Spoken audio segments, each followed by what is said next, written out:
কেউ বলেন ক্রিম আপা, কেউ ডাকেন কিরিম আপা। আদতে তার নাম শারমিন শিলা। নামে কন্টেন্ট ক্রিয়েটর, তবে কাজে পুরোটাই বিতর্কিত।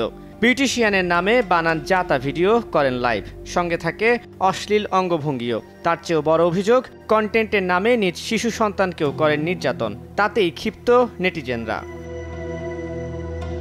ক্রিম আপার বিতর্কিত এসব কার্যক্রম বন্ধ করতে এগিয়ে আসে একাই ১০০ নামে শিশুদের নিয়ে কাজ করে একটি সংগঠন। ঢাকা জেলা প্রশাসক বরাবর দেয়া হয় স্মারকলিপি। অভিযোগ, ভিউয়ের আশায় নিজ শিশু সন্তানকে নির্যাতন করে কন্টেন্ট বানান শারমিন শিলা, যা কিনা শিশু আইন ২০১৩-র ধারা ৭০ অনুযায়ী দণ্ডযোগ্য অপরাধ। সেই স্মারকলিপি গ্রহণ করে ৩ দিনের মধ্যে ব্যবস্থা নেওয়ার প্রতিশ্রুতি দেন প্রশাসক।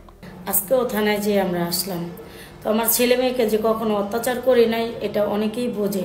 হ্যাঁ, আমার ছেলে মেয়েকে আমি কখনোই অত্যাচার করি না। হ্যাঁ, অবজেকশন দিয়েছে বিশ্রীভাবে যে ভিডিও বানাই, এই ভিডিওটা যেন আমি কখনো না বানাই।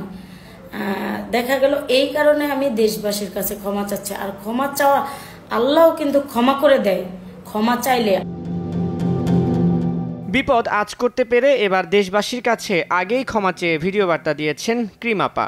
বলেছেন, আমি সন্তানদের নির্যাতন করি না। অনেকেই ভুল বুঝেছেন, মানুষ ভুল করে, আমিও আমার ভুলের জন্য ক্ষমা চাই।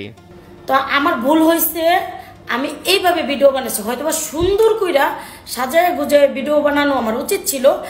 আমার ভুল হয়েছে, আমি এইভাবে কেন ভিডিও বানাইছি, ঠিক আছে? এটাই আমার ভুল। আমি এর জন্য ক্ষমা চাইতেছি যে আমি এইভাবে কোনো সময় আমার বাচ্চাদেরকে নিয়ে কোনোদিন ভিডিও বানাবো না।